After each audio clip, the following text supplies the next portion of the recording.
bringing something back that was totally dead, that someone might consider garbage, that is not garbage. But that's how Mike Rafter's love of mopeds started 5 years ago. A friend of mine used to work for 1-800-GOT-JUNK, and he showed up with a really cool old moped one day, let me ride around the block, and I instantly was like, I gotta have one of these. And mopeds have a lot of benefits. You can park it anywhere, valid form of transportation, something anyone can do. But the best, you have the freedom to hit the road and not worry about a gas station for a really long time. And Mike's not the only one who feels that way. All over the United States, there are moped branches that meet up, and they travel really long distances. We've had all kinds of people come to our rallies. He's not kidding. This weekend's rally was held just outside of Ione at Rancho Seco Lake. Remember that part about long distances? People here today who've come all the way from Michigan, Seattle, Los Angeles, San Francisco, and we're in the middle of California. And there's a reason they come. I would describe the moped community around the United States as really supportive of one another. And Mike points out they have to be. There isn't a lot of support for these old vehicles anymore, so you have to ask one another what the best practices are. And that keeps mopeds on the road. Speaking of which, Mike had one last thing to add. Any drivers out there, you see little mopeds on the road, give them some space. They don't go as fast as you. It's nice to give them a little bit of room to operate as well. It's noisy. It's hectic, but it's controlled chaos, is what we like to say. This is the flight deck of the USS John C. Stennis, where they're practicing takeoffs and landings.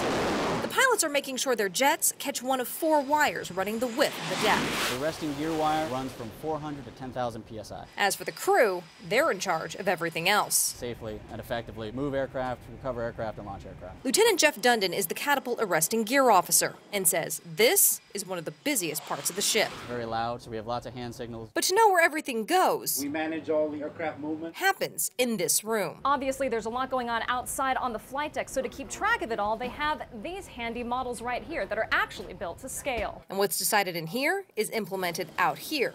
It may not seem like a big deal until you realize most of the people on the flight deck are 19, 20 years old. And this is one of those people. My name is Montavious Bridges. You'll notice he's wearing a green jersey. The color signifies a job. We launch and recover aircraft. So when a move is made, each color knows what to do. But the key to making it work? You have to trust the guys next to you. While there are challenges, the long hours, Bridges and Dundon, as well as everyone else, loves what they do. Watching them go. Jet engines going off right next to you. Your chest will shake a little bit, but it's a lot of fun.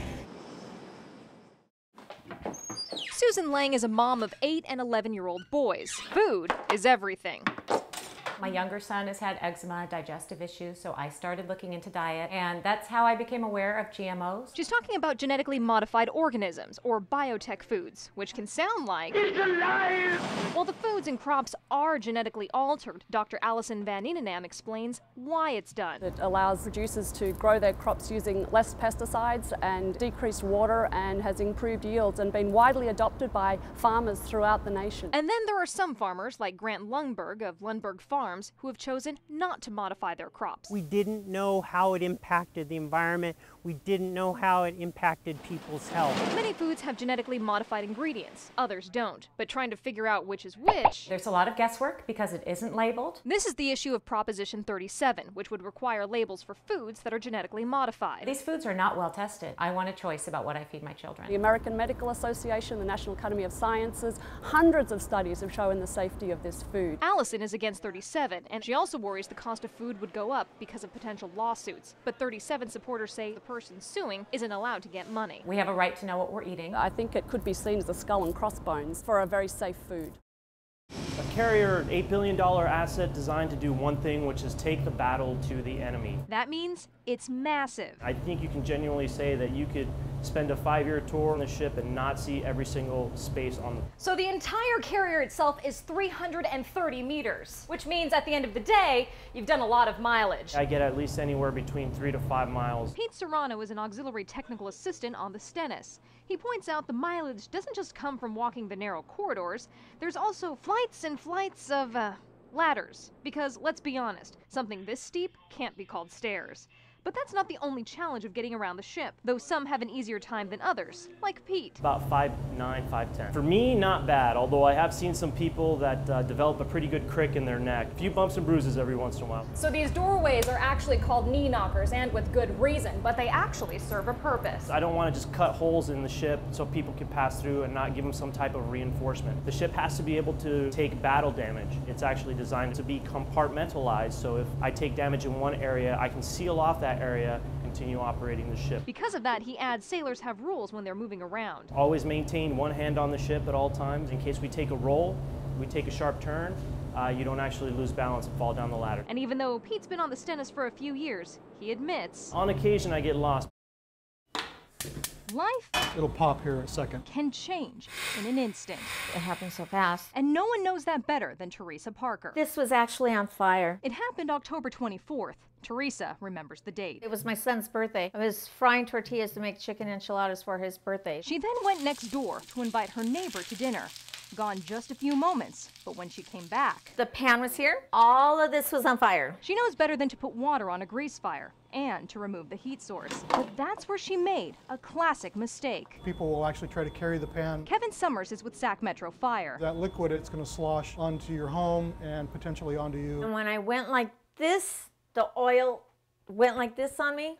And it caught on fire. But even after getting the pan to the sink she thought was dry, it kind of exploded. This is what happens when just a cup of water is added to an inch of lit oil. This camera was on the ceiling, 10 feet away from the pan. Sac Metro Fire set up this demonstration to show how to handle a grease fire. First, have a tight-fitting lid and an oven mitt handy. Walk up, deflecting the flame away from me. Gently lay the lid right on top. Seems simple, but so many people don't do that. I've never had a fire. If you're not prepared for something, you're going to panic. But it doesn't have to get to that point. Kitchen fires are preventable. The little bit of smoke that's been generated, your smoke detector is going off already. And you could deal with this before it became a major disaster. We know the benefits of smoke detectors, but there's another device that could be even more valuable. It's called the Stovetop Fire Stop, and it's like having a fireman in a can. Watch what happens when the flames reach the fire stop's wick. It's about $50 for 2 cans, a good deal that made sense for Vanessa Guerra. Safety and protection for our residents is the highest priority. She's the project manager at Mutual Housing at the Highlands and made sure fire stops were installed in every unit. I think it's pretty cool. And can save thousands in fire damage. This is melted, this is melted. Under here, the whole top of this was burnt. It's not certain if the fire stop would have made a difference for Teresa, who still has the pan that caught fire. It's supposed to be this color. But we have to point something out. Teresa was nervous about sharing her story. I didn't know what to do. But realized her experience, the whole top of my foot is burnt, and scars, it's healing good, are a lesson to share, because she's here to share it. I feel tremendously lucky. Could have been a lot worse.